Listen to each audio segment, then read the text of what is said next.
नमस्कार दोस्तों, स्वागत है आपके अपने YouTube चैनल एग्जाम वेब पर। दोस्तों, जैसा कि आप सभी को पता है कि यूपीएससी ईपीएफओ का एग्जाम बहुत नज़दीक आने वाला है और उसी को ध्यान में रखते हुए हम यूपीएससी ईपीएफओ के लिए लेक्चर सीरीज आपके लिए चला रहे हैं। कंटिन्यूअसली आपको डेली यूट्यूब पर मिल रही है। तो आज उसी सीरीज का लेक्चर नंबर 9 है और इस लेक्चर के अंतर्गत हम इंडस्ट्रियल रिलेशन यानी औद्योगिक संबंध में एक महत्वपूर्ण टॉपिक डिस्कस करने वाले हैं, जहां से एक क्वेश्चन पक्का पूछा जाता है। टॉपिक का नाम है सामूहिक सौदेबाजी। तो किसके बारे में हम डिस्कस करेंगे? हम डिस्कस करने वाले हैं सामूहिक सौदेबाजी के बारे में, यानी कलेक्टिव बार्गेनिंग के बारे में। तो सामूहिक सौदेबाजी से एक क्वेश्चन एग्जाम में पूछा जाता है। तो टॉपिक बहुत ही महत्वपूर्ण है, वीडियो को लास्ट तक देखिएगा। एग्जाम ओरिएंटेड आपकी कंप्लीट प्रिपरेशन कराने वाला हूं मैं यूट्यूब पर। और हाँ, यदि आपने अभी भी हमारा पेड कोर्स नहीं लिया है तो एग्जाम वेब ऐप डाउनलोड कर लीजिए, डिस्क्रिप्शन बॉक्स में लिंक दी गई है। वहां से जाकर आप 349 रुपए में मात्र पेड कोर्स ले सकते हैं। अभी इसमें ऑफर चल रहा है, कुछ ही समय के लिए ऑफर वैलिड है, तो आप इसको जल्दी से परचेज करिए। कूपन कोड यूज करिएगा हिंदी 100। जैसे ही आप हिंदी 100 कूपन कोड यूज करेंगे, तुरंत आपका कोर्स कितने में हो जाएगा? 349 रुपए में हो जाएगा। और 349 रुपए में हिंदी माध्यम के लिए बहुत ही अच्छे तरीके से कंप्लीट प्रिपरेशन कराई जा रही है। हिंदी मीडियम के लिए कंप्लीट प्रिपरेशन कराई जाएगी, मतलब कंप्लीट सिलेबस कवरेज दिया जा रहा है मात्र 349 रुपए में। तो देर किस बात की है, जल्दी इसको परचेज करिए। डिस्क्रिप्शन बॉक्स में एप्लीकेशन की लिंक दी गई है, वहां से जाकर एप्लीकेशन को डाउनलोड कर सकते हैं, या प्ले स्टोर पर जाकर डायरेक्ट एग्जाम वेब सर्च करके वहां से भी डाउनलोड कर सकते हैं। तो चलिए आगे बात करते हैं। अब हम सबसे पहले टॉपिक के बारे में। तो टॉपिक का नेम क्या है? सामूहिक सौदेबाजी। सामूहिक सौदेबाजी यानी कलेक्टिव बार्गेनिंग होता क्या है, इसकी परिभाषा क्या है? तो पहला तो हमारा मोटिव यही होना चाहिए कि हमें इसकी परिभाषा पता होनी चाहिए, इसके बारे में पता होना चाहिए कि आखिर सामूहिक सौदेबाजी होता क्या है। अगर मैं आपसे क्वेश्चन पूछूं कि सामूहिक सौदेबाजी जो है यानी कलेक्टिव बार्गेनिंग है जो है, वो कैसी प्रक्रिया है, तो आप बताएंगे स्वैच्छिक और औपचारिक प्रक्रिया है। किस प्रकार की प्रक्रिया है? स्वैच्छिक प्रक्रिया है और औपचारिक प्रक्रिया है। और यहाँ पर अगर मैं दूसरा क्वेश्चन ये पूछूं कि कलेक्टिव बार्गेनिंग का प्रयोग कहाँ पर होता है, तो आप लोग बताएंगे कि जब नियोक्ता और कर्मचारी के बीच में, किसके किसके बीच में? नियोक्ता और कर्मचारी के बीच में यदि कोई विवाद आता है। क्या आता है? यदि कोई विवाद की स्थिति आती है, इनके बीच में अगर कोई क्या आता है, विवाद की स्थिति आती है, तो इस विवाद की स्थिति से निपटने के लिए कभी कभी क्या किया जाता है? कलेक्टिव बार्गेनिंग यानी सामूहिक सौदेबाजी का प्रयोग किया जाता है। इसका मतलब क्या होता है कि इसमें इसमें क्या किया जाता है? जो भी प्रक्रिया होती है या फिर जो भी शर्तें होती हैं, जो वेतन से संबंधित शर्तें होती हैं, लाभ से संबंधित, कार्य स्थिति से संबंधित शर्तें होती हैं, तो उनको क्या कर लिया जाता है? उनको बातचीत के माध्यम से निपटाया जा सकता है कि शर्तों को माना जा सकता है। तो बातचीत के माध्यम से नियोक्ता और कर्मचारी के बीच में हुए मतभेद को निपटाने की प्रक्रिया को क्या कहते हैं? सामूहिक सौदेबाजी कहते हैं। आप लोगों को ये याद रहेगा। अब देखिए सामूहिक सौदेबाजी की परिभाषा क्या है। सामूहिक सौदेबाजी एक स्वैच्छिक और औपचारिक प्रक्रिया है जिसमें दो पक्ष है। कौन कौन से? श्रमिक और प्रबंधन, यानी एम्प्लॉय और मैनेजमेंट शामिल होते हैं। किसी विशेष मुद्दे पर बातचीत करते हैं। यह प्रक्रिया श्रमिकों की शर्तों, वेतन, लाभ, कार्य स्थितियों आदि पर आधारित होती है। प्रथम उपयोग इसका, इस शब्द का पहली बार उपयोग ब्रिटिश अर्थशास्त्री ब्रिटाइस वेब ने किया था। और कब किया था? 1891 में। ब्रिटिश अर्थशास्त्री थे, कौन थे? बीट्राइस वेब ने सबसे पहले 1891 में सामूहिक सौदेबाजी का उपयोग किया था, शब्द का उपयोग किया था। सामूहिक सौदेबाजी की विशेषताएं क्या क्या हैं, कैरेक्टरिस्टिक्स क्या क्या हैं, उनके बारे में चर्चा करते हैं। यह एक ऐसी प्रक्रिया होती है जिसमें बातचीत के माध्यम से यानी निगोशिएशन के माध्यम से मतभेद को सुलझाया जाता है। तो इसे हम क्या बोलते हैं? बातचीत प्रक्रिया यानी निगोशिएशन प्रोसेस भी बोल सकते हैं। इसमें क्या होता है? इसमें दोनों पक्षों का सहमति प्राप्त करना आवश्यक होता है। जब दोनों पक्षों की सहमति होगी तभी क्या होगा? सामूहिक सौदेबाजी की मदद से जो मतभेद होगा उसको निपटाया जा सकता है, उसको खत्म किया जा सकता है। सहयोग और समझ, सौदेबाजी की सफलता के लिए प्रबंधन और श्रमिकों के बीच में सहयोग और समझ होना आवश्यक है। इसके बाद में यह कितने पक्षों की प्रक्रिया है? दो पक्षों की प्रक्रिया है। हमेशा कितने पक्ष में होती है? दो पक्ष में होती है। एक तो प्रबंधन होगा, दूसरा श्रमिक होगा। यानी एक कौन होगा? मैनेजमेंट, मैनेजमेंट, और दूसरा होगा ट्रेड यूनियन या लेबर यूनियन। दूसरा क्या होगा? लेबर यूनियन या ट्रेड यूनियन भी कह सकते हैं, या श्रमिक संघ भी कह सकते हैं। Labour union, labour union. तो ये दो संघ इसमें शामिल होते हैं। एक तो मैनेजमेंट शामिल होगा। मैनेजमेंट जो टीम है वो किसके द्वारा गठित की जाती है? नियोक्ताओं के द्वारा, यानी कर्म जो उसके नियोक्ता होते हैं, एम्प्लॉयर होते हैं, तो उनके द्वारा क्या किया जाता है? एक मैनेजमेंट की टीम बनाई जाती है, क्योंकि जो ये नियोक्ता है वो ओवरऑल सारी चीजें अपने नजर में नहीं रख सकता है, तो मैनेजमेंट टीम को ये काम सौंपता है। समझौते पर पहुंचना। सामूहिक सौदेबाजी का उद्देश्य दोनों पक्षों के बीच सामंजस्य स्थापित करके एक समझौते पर पहुंचने का होता है। मतलब क्या है? दोनों पक्षों में अगर कोई भी विवाद आ रहा है, मतभेद आ रहा है, तो उसको सामूहिक सौदेबाजी के मदद से सुलझाया जा सकता है। और इसमें क्या होता है कि दोनों पक्षों में, यानी नियोक्ता और कर्मचारी के पक्षों में सामंजस्य को स्थापित किया जाता है और एक समझौते पर पहुंचा जाता है। एक लास्ट में जाकर ऐसी चीजों पर पहुंचा जाता है, मतलब रिजल्ट पर पहुंचा जाता है, डायरेक्ट रिजल्ट देखा जाता है, परिणाम देखा जाता है कि कितना शर्तें मानी जाएंगी, कितना वेतन दिया जाएगा, कैसा कार्यस्थल होगा। तो ये सभी चीजें क्या है, वो समझौते पर पहुंचने के बाद में पता चलती है कि आखिर क्या क्या समझौता हुआ है। लेबर लेबर यूनियन और मैनेजमेंट के बीच में क्या क्या समझौते हुए हैं, वो इसके अंतर्गत ही पता चलते हैं। अब हम बात करते हैं सामूहिक सौदेबाजी का आखिर महत्व क्यों पड़ा। देखिए, कर्मचारियों के लिए अगर हम बात करें, तो कर्मचारियों के लिए समान स्थिति, यानी श्रमिकों को प्रबंधन के साथ समान स्थिति में रखा जाता है, इसीलिए कलेक्टिव बार्गेनिंग की आवश्यकता पड़ी। बेहतर सुविधाएं मिलने लगी, कार्य स्थितियां, वेतन और अन्य लाभों में भी सुधार देखने को मिला। कार्य जीवन की गुणवत्ता, कार्यस्थल पर श्रमिकों के जीवन की गुणवत्ता में वृद्धि देखने को मिली। तो ये क्या है? कर्मचारियों के लिए सामूहिक सौदेबाजी का महत्व है। यदि सामूहिक सौदेबाजी होगा तो क्या है? कार्य जीवन की गुणवत्ता होगी, बेहतर सुविधाएं मिलेगी और समान स्थितियां मिलेंगी।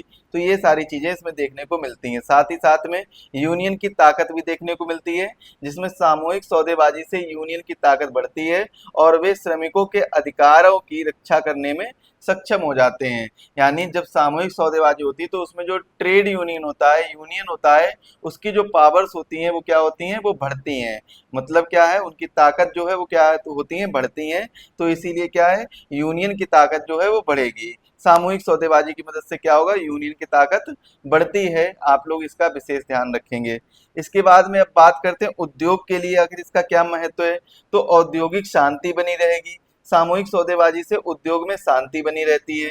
निरंतर उत्पादन और लाभ होगा, मतलब निरंतर प्रोडक्शन, कंटिन्यूअस प्रोडक्शन होता रहेगा और साथ ही साथ में लाभ भी उसका मिलता रहेगा।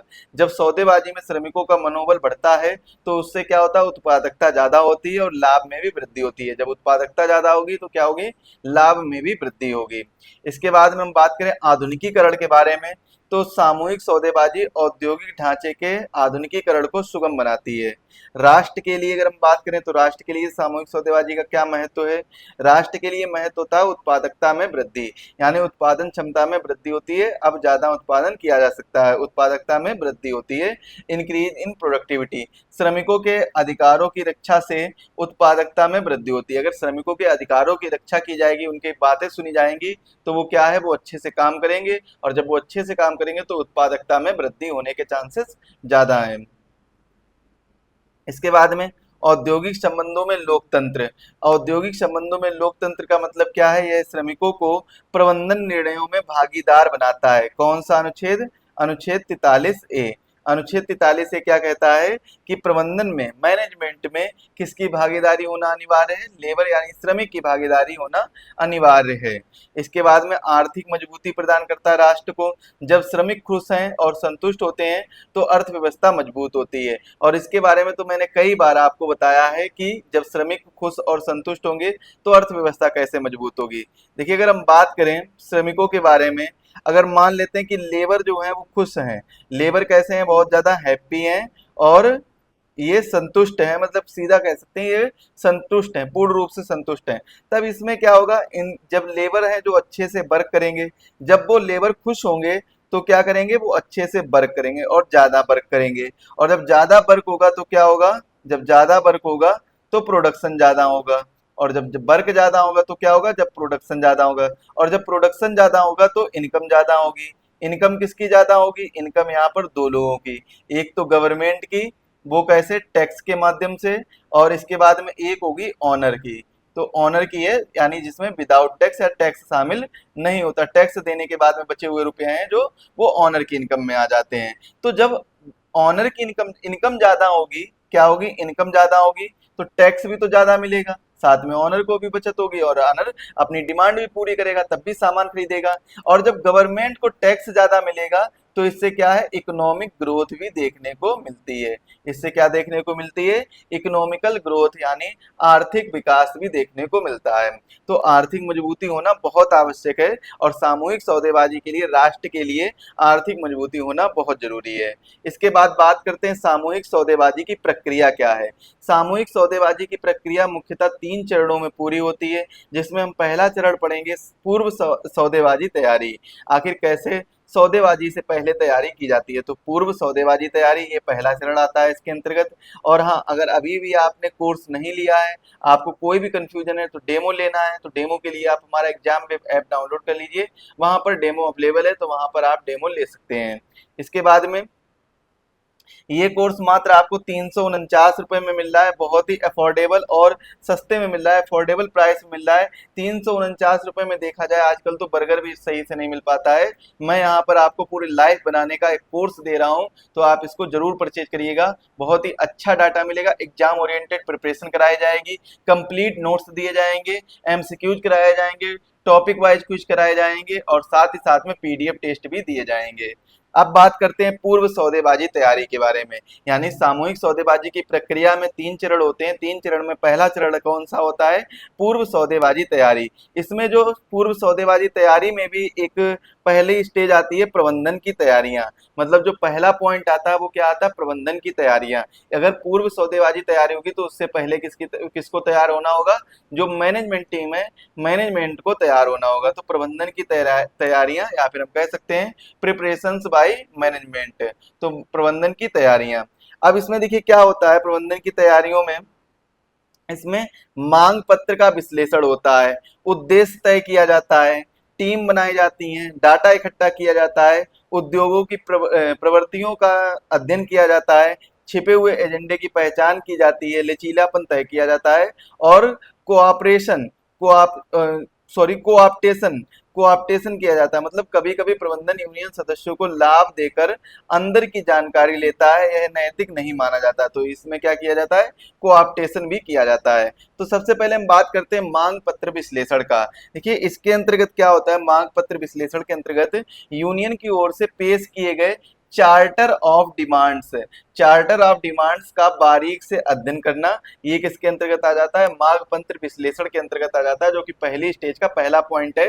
किसी भी चीज का या कोई भी डॉक्यूमेंट है उसकी मांग पत्र का उसको एनालाइज करना, कोई भी डिमांड्स हैं उनको एनालाइज करना, जो भी लेबर की डिमांड है और जो भी मैनेजमेंट अपनी डिमांड बता रहा है, तो उन डिमांडों को एनालाइज करना सबसे पहले चरण का पहला पॉइंट माना जाता है। दूसरा पॉइंट है उद्देश्य तय करना। उद्देश्य तय करना, जैसे कि क्या उद्देश्य होना चाहिए, जैसे किसी भी कंपनी में, पर्टिकुलर कंपनी में का उद्देश्य क्या होता है? उत्पादकता को बढ़ावा देना। तो पहला उद्देश्य यहाँ पर भी हमारा क्या होना चाहिए? उत्पादकता को बढ़ावा देना। बिक्री, लागत, अनुपस्थितियां, शिकायतें, श्रमिकों के सुझाव आदि का विश्लेषण करना, इसका ये क्या किया जाता है? डाटा इकट्ठा किया जाता है। अब उद्देश्य की मैं बात कर रहा था, तो उद्देश्य क्या है? उत्पादन को बढ़ावा देना, लागत घटाना, श्रमिकों से रिश्ते सुधारना और शिकायतें समझाना। डाटा इकट्ठा करना, उत्पादन का, बिक्री का, लागत का, अनुपस्थितियों का, शिकायतों का और श्रमिकों के सुझाव आदि का विश्लेषण करके डाटा इकट्ठा करना। टीम बनाना, जैसे HR manager, finance expert, production प्रमुख आदि से बनी विशेषज्ञ जो टीम तैयार की जाती है, वो इसके अंतर्गत आती है, पहले चरण के अंतर्गत आती है। उद्योग की प्रवृत्तियों का अध्ययन। उद्योग की प्रवृत्तियों का अध्ययन के मतलब क्या है? कि दूसरे संगठनों में क्या चल रहा है, और यहाँ देखना ताकि तुलनात्मक रूप से निर्णय लिया जा सके। तो ये क्या होता है? ये उद्योग की प्रवृत्तियों का अध्ययन किया जाता है। इसके बाद में छिपे हुए एजेंडे की पहचान करना, श्रमिकों की रणनीतिक और अंदरूनी उद्देश्य को समझना, इसका क्या होता है? छिपे हुआ एजेंडे की पहचान करना।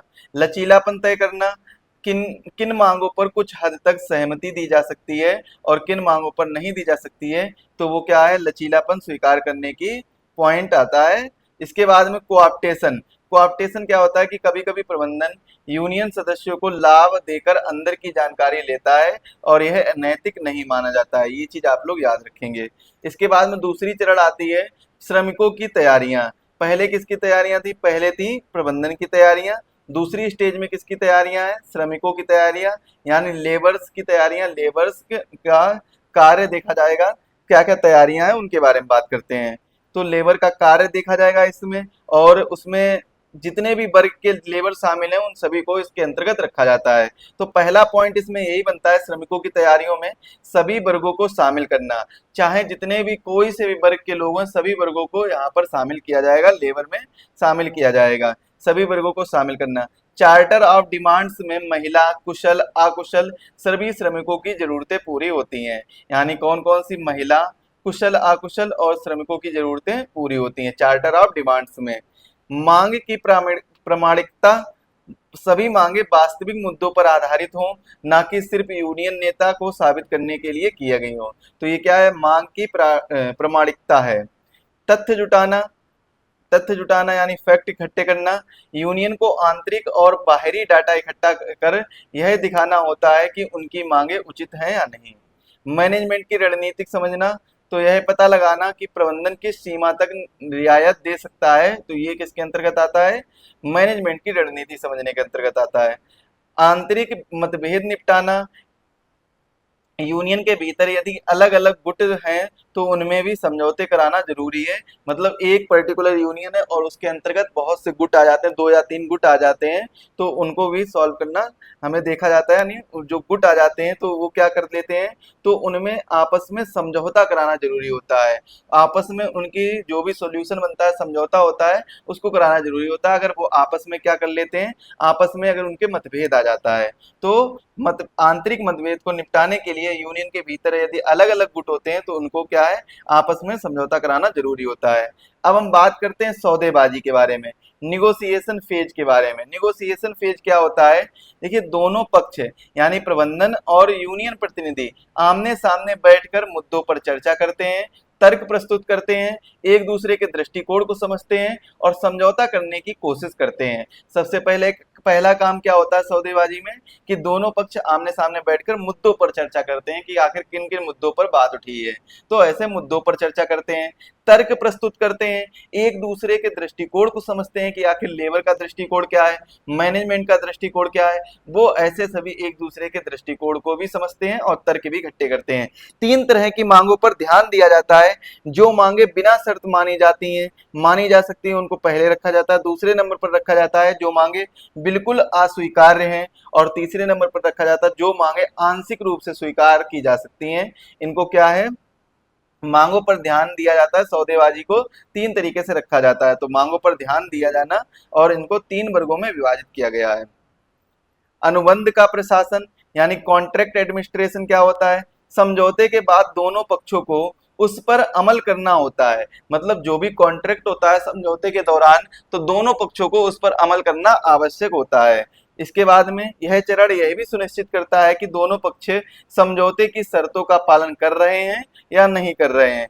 यदि कोई विवाद हो तो उसका समाधान किया जाएगा, और श्रमिकों को उनके उचित हक मिले और प्रबंधन को अपेक्षित उत्पादकता मिले, तो ऐसी कोशिश भी की जानी चाहिए। अनुबंध का प्रशासन यानी contract administration.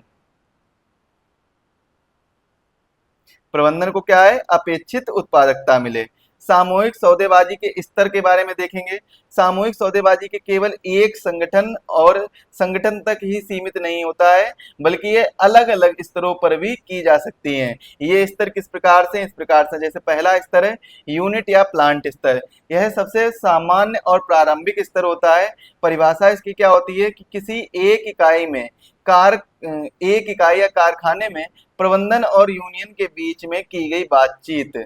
Tata workers union उदाहरण देखिए क्या है, उदाहरण क्या होता है, टाटा वर्कर्स यूनियन और टिस्को के बीच में 1956 में भारत का पहला यूनिट स्तर का समझौता हुआ था। 1956 में भारत का पहला यूनिट स्तर का समझौता हुआ था, ये बात आप लोग याद रखेंगे। यह स्तर कंपनी विशिष्ट मुद्दों जैसे वेतन, बोनस, ड्रेस कोड, छुट्टियां आदि के लिए उपयुक्त होता है। इसके बाद में दूसरा स्तर आता है एंटरप्राइजेज स्तर। इसमें क्या होता है, यह यूनिट स्तर से व्यापक होता है। यूनिट स्तर से क्या होता है, व्यापक होता है। परिभाषा इसकी क्या है, एक ही कंपनी की कई इकाइयों या शाखाओं के लिए किया गया समझौता। एक ही कंपनी की कई इकाइयां या किसके लिए, शाखाओं के लिए, ब्रांचेस के लिए किया गया समझौता जो है वो किसके अंतर्गत रखा गया है, एंटरप्राइजेज स्तर के अंतर्गत रखा गया है।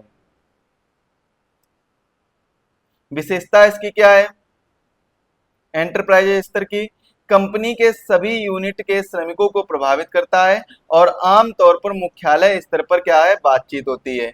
उद्योग स्तर तीसरा आता है।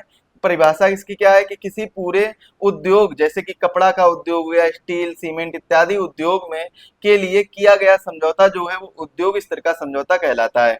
विशेषता इसकी क्या है, इसमें एक या एक से अधिक नियोक्ता संगठन और ट्रेड यूनियन फेडरेशन शामिल हो सकते हैं। यह मल्टी एम्प्लॉयर बार्गेनिंग होता कहलाता है और इससे सभी कंपनियों में वेतन और कार्य शर्तों की समानता सुनिश्चित होती है। वेतन और कार्य शर्तों की जो समानता होती है वो बिल्कुल कितनी होती है, सुनिश्चित होती है, निश्चित होती है।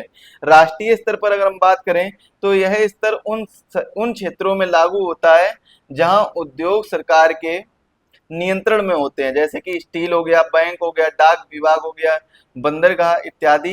ये सभी कैसे किसके अंतर्गत आते हैं, राष्ट्रीय स्तर के अंतर्गत आते हैं।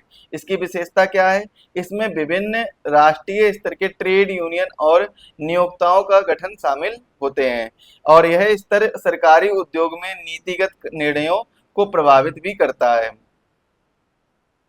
चलिए अब हम बात करते हैं अर्थव्यवस्था स्तर के बारे में। तो इसकी परिभाषा क्या होती है, यह सबसे उच्च स्तर होता है जहां पूरे देश की आर्थिक नीतियां और श्रम संबंधों पर सामूहिक बातचीत होती है। और ये क्या करता है, अर्थव्यवस्था स्तर, ये कैसे कैसे रहता है, यह सबसे उच्च स्तर पर होता है और जो कि पूरे देश की आर्थिक नीतियों और श्रम संबंधों पर सामूहिक बातचीत करता है या सामूहिक बातचीत होती है। पूरे देश की आर्थिक नीतियों और श्रम संबंधों पर कैसी बातचीत होती है, सामूहिक बातचीत होती है। प्रक्रिया इसकी क्या होती है, प्रक्रिया इसकी होती है, यह बातचीत द्विपक्षीय यानी दो पक्षीय या त्रिपक्षीय जिसमें सरकार, यूनियन और नियोक्ता रूप में शामिल हो सकते हैं। उसका उद्देश्य क्या है, मजदूरी, रोजगार नीति, सामाजिक सुरक्षा, महंगाई भत्ता जैसे बड़े मुद्दों का समाधान करना। यह स्तर मैक्रो इकोनॉमी उद्देश्य पूरे करने के लिए महत्वपूर्ण होती है। जो मैक्रो इकोनॉमी होती है वो उद्देश्य पूरे करने के लिए महत्वपूर्ण होती है। अब हम बात करते हैं कलेक्टिव बार्गेनिंग के प्रकार के बारे में, टाइप्स ऑफ कलेक्टिव बार्गेनिंग यानी सामूहिक सौदेबाजी के प्रकार के बारे में। तो इसको मुख्यतः 5 प्रकार से वर्गीकृत किया जा सकता है। पहला प्रकार कौन सा है, डिस्ट्रीब्यूटिव बार्गेनिंग यानी विभाजनकारी सौदेबाजी। आपके लिए एक महत्वपूर्ण सूचना है, आपने अभी भी अगर कोर्स नहीं लिया तो कोर्स को जरूर परचेज कर लीजिए। बहुत ही अफोर्डेबल प्राइस में आपको कोर्स मिल रहा है, तो जल्दी से जल्दी इसको परचेज कर लीजिए। चलिए कलेक्टिव बार्गेनिंग के प्रकार में हम देखेंगे सबसे पहले डिस्ट्रीब्यूटिव बार्गेनिंग यानी विभाजनकारी सौदेबाजी, अर्थात इसे विनिमय सौदेबाजी, विन और लूज स्ट्रेटजी भी कहते हैं। इसमें एक पक्ष का लाभ दूसरे पक्ष की हानि के बराबर होता है। एक पक्ष का लाभ होगा तो दूसरे पक्ष की क्या होगी, हानि होगी। इसके बाद में उदाहरण के लिए हम समझ सकते हैं, यूनियन वेतन बढ़ाने की मांग करती है लेकिन प्रबंधन ऐसा, दोनों में खींचतान होती है और आखिर में समझौता क्या होता है, समझौता होता है जिससे कोई जीतेगा और कोई हारेगा। क्या होता है, समझौता होता है जिससे कोई एक जीतेगा और कोई हारेगा।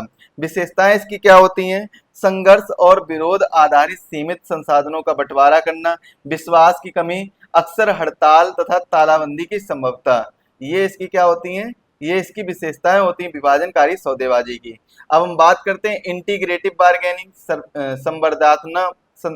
संवर्धनात्मक या संवर्धनात्मक सौदेबाजी या समन्वयात्मक सौदेबाजी। तो इसे हम क्या कहते हैं, इसे विन विन स्ट्रेटजी कहते हैं।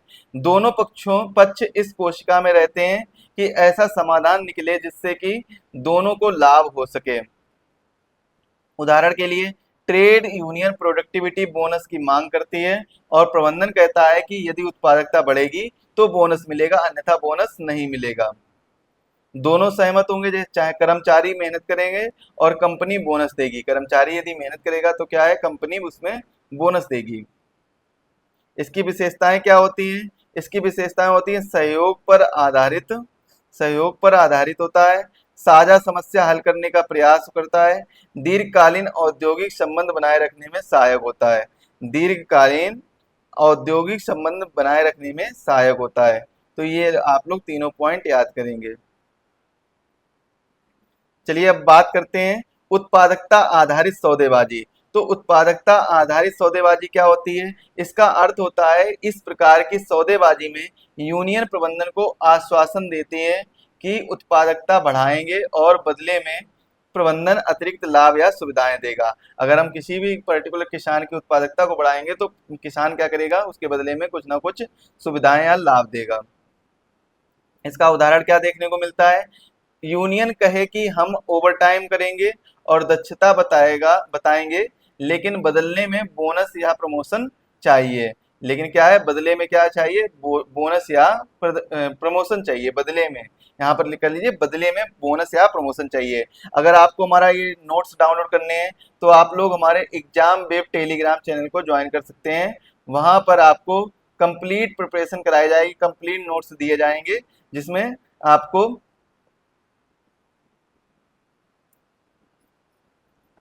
पॉलिटी का पॉलिटी का भी स्टार्ट हो रहा है। यहाँ पर पॉलिटी का स्टार्ट हो चुका है लगभग 7 दिन से। डे वन के हिसाब से, डे 1, डे 2, डे 3, डे 4 के हिसाब से पॉलिटी का रिवीजन चल रहा है और कंप्लीट नोट्स आपको टेलीग्राम चैनल पर मिल जाएंगे। तो इसको जरूर ज्वाइन कर लीजिएगा टेलीग्राम चैनल को, एग्जाम वेब। डिस्क्रिप्शन बॉक्स में टेलीग्राम चैनल की भी लिंक दी गई है। और बस हमारा ये एंड ही होने वाला है, छोटा सा थोड़ा सा और रह गया है। या तो हम एक काम करते हैं, इसको अगले लेक्चर में कवर कर लेंगे। इसको अगले लेक्चर में कवर कर लेंगे, कहाँ से? प्रोडक्टिविटी बार्गेनिंग बार्गेनिंग से, उत्पादकता आधारित बार्गेनिंग से हम इसको अगले लेक्चर में कवर करेंगे। चलिए आज के लिए बस इतना ही रखते हैं, मिलेंगे अगले लेक्चर में। तब तक के लिए आप सभी को धन्यवाद। सभी लोग स्वस्थ रहें।